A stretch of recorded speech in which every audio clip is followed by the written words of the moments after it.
ভর্তি পরীক্ষা চলাকালীন সময় ক্যাম্পাস ক্লিনিং প্রজেক্ট শুরু করেছি।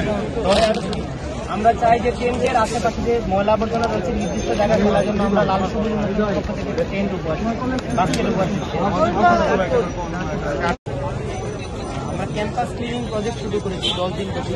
আমাদের নির্দিষ্ট জায়গায় ময়লা ফেলার জন্য আমরা ক্যাম্পাস ক্লিনিং থাকুক, সেই জন্য আমরা 10 দিন ব্যাপী ক্যাম্পাস ক্লিনিং প্রজেক্ট শুরু করেছি। টেন্টের বাস্কেট উপহার দিচ্ছি আমাদের সংগঠনের পক্ষ থেকে। আপনারা সবাইকে সচেতন করবেন এবং প্রেসিডেন্ট সেক্রেটারি সবাইকে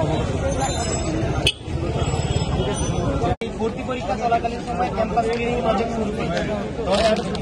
আমরা চাই যে টেন্টের আশেপাশে যে ময়লা আবর্জনা রয়েছে নির্দিষ্ট জায়গায় ফেলার জন্য আমরা লাল সবুজ পক্ষ থেকে টেন্ট উপহার বাস্কেট উপহার